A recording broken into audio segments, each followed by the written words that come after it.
Welcome to the Frontier Podcast, where we take the internet's best tech articles and transform them into audio so that you can enjoy them on the go. We post new episodes every Monday, Tuesday, and Wednesday morning. Be sure to subscribe to our channels on YouTube and iTunes, or visit us at tfpodcast.io. If you enjoy listening and would like to help support the podcast, we'd really appreciate it. Visit our Patreon and donate. Today's episode was brought to you by Presence Media. They're a Colorado-based online marketing firm that specializes in SEO, web design, video production, and much more. Visit them at presencemediadenver.com. All of those links will be listed below. Today's article was written by Artur Kulian. Artur is a serial entrepreneur and the author of Robot is the Boss. Today's episode is titled, Let's Talk About Self-Driving Cars. If you'd like to read the original article, including the embedded images, you can find it on medium.com. All of those links will be listed below.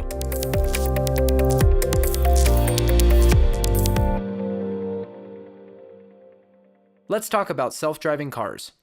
Overview of a presentation by Andreessen Horowitz on the future of autonomous vehicles. Written by Artur Kulian. January 10th, 2017. I love everything about self-driving cars, to the extent of even taking the self-driving car engineer degree at Udacity. That's why this particular video from the A16Z Summit really caught my attention. Frank Chen, A16Z partner, goes over some of the most commonly asked questions about autonomous cars, and I've decided to dive deeper into each of those here on Medium. Level by level, or straight to level 5. The major assumption is that everything that moves will go autonomous. And we are not only talking about cars, all the trucks on our roads, drones in the sky, shopping carts, and even toys will move by themselves to the extent that our involvement will become rudimentary, undesired, or even illegal. So, how will we get there? There is a 6-level categorization scheme that comes from the Society of Automotive Engineers and describes the automated driving in 6 categories. Level 0, driver only. This one is simple. It's when you completely drive yourself. Level 1, assisted. Cars that we mostly drive today belong here. Those are the ones that have the anti-lock brakes and cruise control, so they can take over some non-vital processes involved in driving. Level 2, partial automation. When the system can take over control in some specific use cases, but the driver still has to monitor the system at all times. It's applicable to situations where the car is self-driving on the highway, and you just sit there and expect it to behave well. Level 3, conditional automation. This level means that the driver doesn't have to monitor the system at all, but has to be in the position where the control can quickly be resumed by a human operator. That means no need to have hands on the steering wheel, but you have to jump in at the sounds of an emergency situation, which the system can recognize efficiently. Level 4, high automation. When your car drives you to the parking lot, you get to the level 4, when there is no need for a human operator for a specific use case or part of a journey. Level 5, full automation. The holy grail lies here and means that the system can cope with all the situations automatically during the whole journey, and no driver is required to the point of not having controls at all, which means you have no choice. What kind of sensors, LiDAR or not? The next question is which hardware will allow us to get to level 5, whether it's going to be some new sensors or incremental improvements to the current ones. Companies like Google are relying on LiDAR technology, which stands for light detection and ranging, and is a remote sensing method that uses light in the form of a pulsed laser to measure ranges, variable distances, to the surrounding environment. That 3D laser map combined with cameras and smart software is enough information for a car to drive itself on a road without a human driver. The current implementation is a moving bucket on a rooftop that costs $75,000, which makes it a major obstacle from being applied across the industry on a scale. But there are some advances to make it a solid state without moving parts, which would cost around $250. So what about stereo cameras that allow us to compute 3D space? The kind of cameras humans have in their eyes that allow us to not bump into each other. These cameras get us almost all the benefits of LiDAR and don't cost as much. But the counterargument is extra resolution and accuracy. New types of pre-computed maps? Everybody uses Google Maps, Waze, and Apple Maps, and they have an amazing level of resolution that makes our movement across the city frictionless. But this resolution is still not enough for a car that wants to drive itself. Then what information is missing? Things like, where are the curves? Where are the traffic barrels? What time of day do I get a glare in front of my camera that blinds me completely? And all other kinds of micro-resolution details are completely missed out from the generalized view of maps. Because we as humans don't care about that at all, and those current map solutions are for people, not machines. So do we need to separate pre-computed maps just for autonomous vehicles? It seems like a yes, but who is going to provide them, and how much will that cost? And the most interesting question that no one is asking, if there is an opportunity for a monopoly in this space. Because, in the nearest future, when we get to level 5, and you are left with no choice of operating the vehicle yourself, you are completely dependent on the infrastructure that powers the self-driving car. Will we see the cheapest version of pre-computed maps that will allow our cars to operate within a certain low speed, or with a certain level of safety? Who will regulate this potential dangerous gray area? It also has power implications, since you have to rely on a supercomputer in your trunk to operate those complex multi-million parameter pre-computed HD maps. And boy, those will drain a lot of power. What blend of software techniques? Deep learning is making a sound across the Silicon Valley, but there are other accomplishments in the field of robotics and pathfinding that should not be forgotten. The major difference between those approaches is the ability of a system to learn from a previous experience, dataset, or drive decisions solely based on the hardwired logic or rules. As a matter of fact, the Boston Dynamics robots that we all admire don't make us use any machine learning at all, while still delivering impressive results. Even though those directly programmed rules can't beat AlphaGo players with the same level of efficiency as deep learning algorithms, they can still be combined with the recent advances in machine learning to provide better results. How much real-world versus virtual world testing? With machine learning, you need to have giant datasets to learn from. The datasets of previous experience, examples of correct behavior, and environments. The question here is how much of the data will be from the real cars driving the real roads versus the simulated environments. And actually, there are a couple of attempts to simplify this type of learning already through simulated universes like OpenAI's Universe Project. Can we make sure the algorithms will converge to the same prediction as the real world? With fake worlds, you can simulate a lot more situations, but how accurate will those be considering the resolution and granularity of the pre-computed maps that we have to take into account? Will V2X radios play an important role? V2X is a form of technology that allows vehicles to communicate with moving parts of the traffic system around them. And V2V technology, or vehicle-to-vehicle, allows vehicles to communicate with other vehicles. The use cases range from having your car communicating with a traffic light when there are no other cars, and you were sitting there for 5 minutes, to more dangerous situations where cars have to urgently communicate the state of emergency, such as a T-bone crash problem, which is especially interesting considering the recent advances of Tesla and a viral video of a car spotting the crash accident way before the human could. Imagine how many accidents could be avoided if proper communication existed on the road and around it.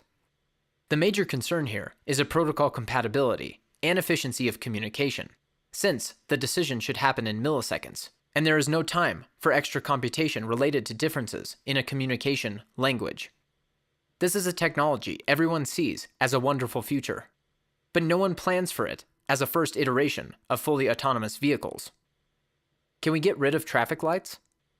Four-way lights suck, and if the cars can talk to each other and are fully autonomous, why can't we get rid of lights? This may sound very chaotic at first, but hey, aren't internet packets moving the same way? This would involve having smart rearranging algorithms and extreme monitoring at a point of intersections. But this is totally worth it, considering the improvements it will bring to the efficiency of transportation. How will automakers localize their cars? Every city has a different driving culture. So, how will autonomous cars treat these unique conditions? What's safe in Bangalore may cause a traffic collapse in Boston. Localization is a term that comes from computer science and means that software will somehow be prepared to the conditions of the environment where it is executed. So which form can this take in self-driving cars? Will we have different kinds of algorithms dedicated to different cities?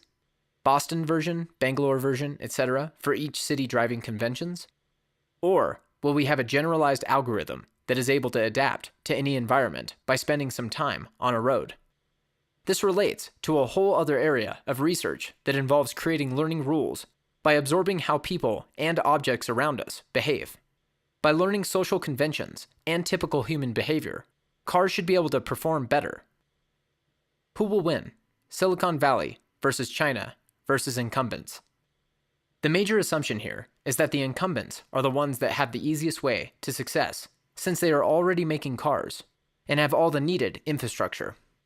These companies are establishing offices in Silicon Valley and are aggressively trying to hire people to drive the innovation faster, since they understand that this is going to happen through software primarily. But there is also an opportunity for a native Silicon Valley car company like Tesla. And there are plenty of Chinese manufacturers and software proprietors like Baidu that are aggressively pushing towards this space. On a side note, China publishes more papers on deep learning than any other country on the planet. So, definitely worth keeping an eye on.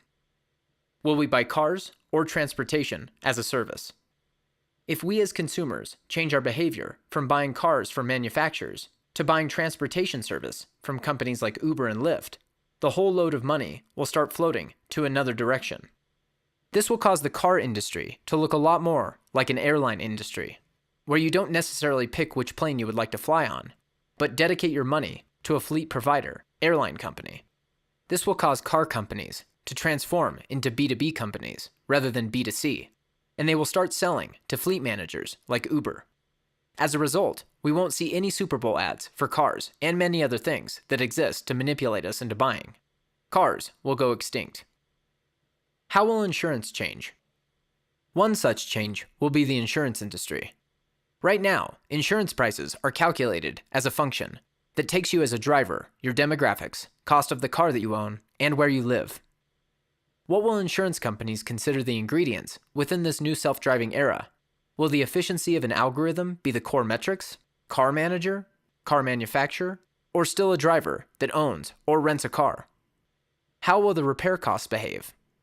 We will definitely have fewer accidents on a scale, but how complicated will be the actual repairs of your laser systems, pre-computed map supercomputer analyzers, and other expensive hardware? How will accident rates change? If all cars become autonomous, the accident rates will be zero, since most, 24 of 25 causes of accidents are human error related. Things like speeding, distracted driving, drunk driving, and running red lights are all causes of us sitting behind the wheel. But what about the mixed state of things, where some cars will still be driven by humans and will cause unexpected accidents that we've never experienced before? When will it become illegal to drive? If it's true that algorithms are statistically better than drivers, then we shouldn't let people drive. But there are still a lot of people that love to drive. This can be a fun recreational activity, but we just don't need those people on the road. How will commutes change? One argument is that commute times will take longer because we will become indifferent to how long the commute will take. As we approach the state where all cars are fully autonomous, there are no traffic lights and there are no accidents. We should be able to do anything we want during the commute. Heck, we can even sleep during the commute, like we do on trains or planes. Commute will definitely transform from something painful to a much nicer activity. But also, this will free up so much space, parking spots, auto repair shops, that people will live much closer to the work and won't have to commute as much as today. How will cities change? There are so many second and third order effects that will happen and that are impossible to predict right now, as it was impossible to predict the phenomenon of Walmart. These things will definitely transform our society and create unseen opportunities to capitalize on. When will this start? And then, how quickly will we switch to autonomous cars?